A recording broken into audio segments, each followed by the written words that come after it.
तो टैंक यहां पर चल रहे हैं, गोले बारूद बरस रहे हैं, लेकिन बड़ा सवाल है परमाणु हमला होगा नहीं होगा, और अगर होगा तो किसकी ताकत कितनी ज्यादा है, इसको जानना समझना आपके लिए बहुत जरूरी है। देखिए ग्राफिक्स आपकी टीवी स्क्रीन पर आ चुके हैं। दुनिया में परमाणु हथियार बहुत हैं, लेकिन किसके पास कितने हैं? रूस के पास 5,977 परमाणु हथियार हैं, जो दुनिया में सबसे ज्यादा किसी देश के पास है। अमेरिका की बात की जाएगी तो 5,428 परमाणु बम उसके पास हैं, लेकिन क्या अमेरिका सीधे तौर पर इन्वॉल्व होगा, यह एक बड़ा सवाल होगा।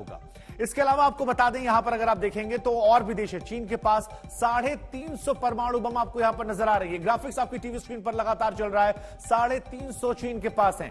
फ्रांस के पास 290 परमाणु हथियार हैं, लेकिन सबसे ज्यादा जो है वो रूस के पास है। कई और भी देश हैं जिनके पास परमाणु हथियार है, जिसमें ब्रिटेन का नाम है, 225 परमाणु हथियार।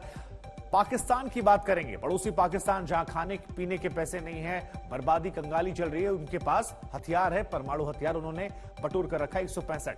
भारत के पास बात करेंगे तो 160 परमाणु हथियार भारत के पास भी है।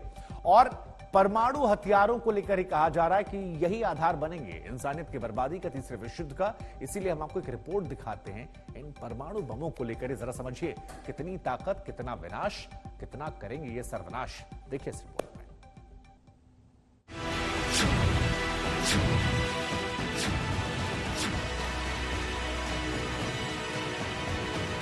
आपके स्क्रीन पर जो राइफल है वो दुश्मन को दूर से देखती है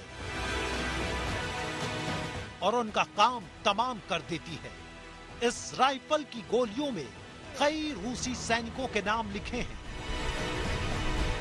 यूक्रेन की राजधानी कीव के बीचों बीच राइफल के साथ कॉफी पीते इन सैनिकों की बेफिक्री में रूस के पीछे होते कदमों की आहट सुनी जा सकती है।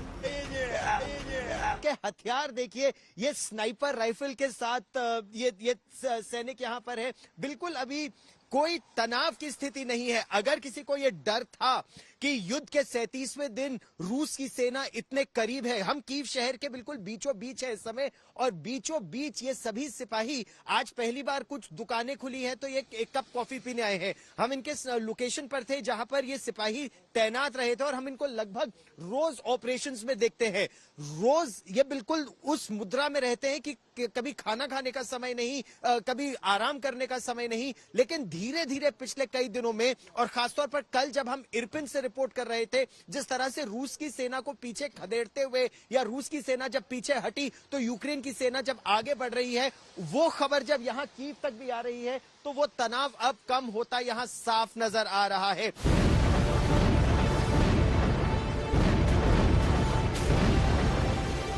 Не боимся, мы, наши военные украинские, спалили им тысячи танков, मशीन जलाए हैं, इनकी गाड़ियां जला दी हैं, बेतैर जो होती हैं, और इनके सारे लोगों को यहां से भगा दी गया। हम बिल्कुल नहीं डरते हैं। फौज हमारी बहुत बड़ी और बहुत बढ़िया फौज है, हर आदमी लड़ने को तैयार है। रूस का पीछे हटना रणनीति का हिस्सा है, यूक्रेन से बनी सहमति की शर्त है, या फिर जमीनी विरोध का परिणाम।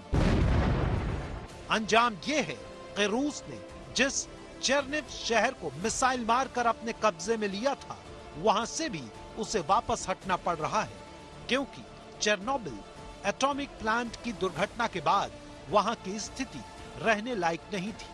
परमाणु खतरे की वजह से वहां रहना रूसी सैनिकों के लिए बिना लड़े मरने जैसा था।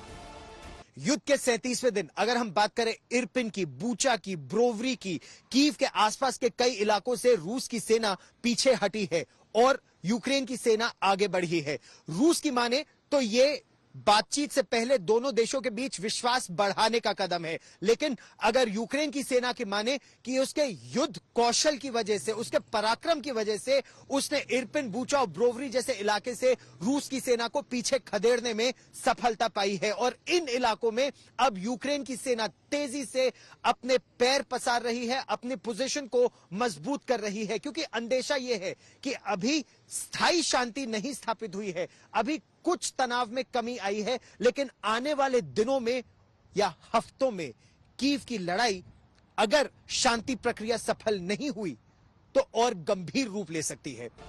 2 महीने से ज्यादा हो चुके हैं, रूस अब तक यूक्रेन की राजधानी में नहीं घुस पाया।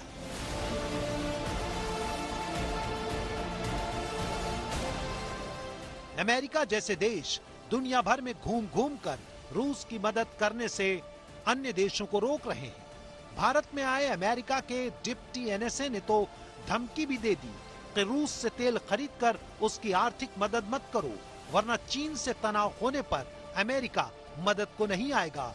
और रूस तो ऐसा करेगा ही नहीं, क्योंकि चीन और रूस अब दोस्त हैं। बेलगोरोड में हवाई हमले और रूस की सेना को हुए नुकसान के बाद रूस और यूक्रेन के बीच तनाव बहुत ज्यादा बढ़ गया है।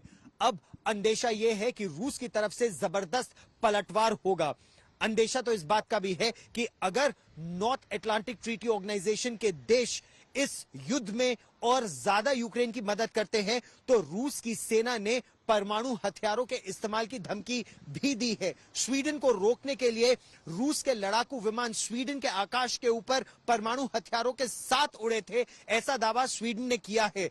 यह दिखाता है कि आने वाले दिनों और हफ्तों में अगर पश्चिमी देशों का हस्तक्षेप इस युद्ध में बढ़ा तो रूस एक बार फिर परमाणु हथियारों की धमकी देने से रुकेगा नहीं। कैमरामैन ललित मोहन जोशी के साथ गौरव सावंत, कीव, यूक्रेन आज तक।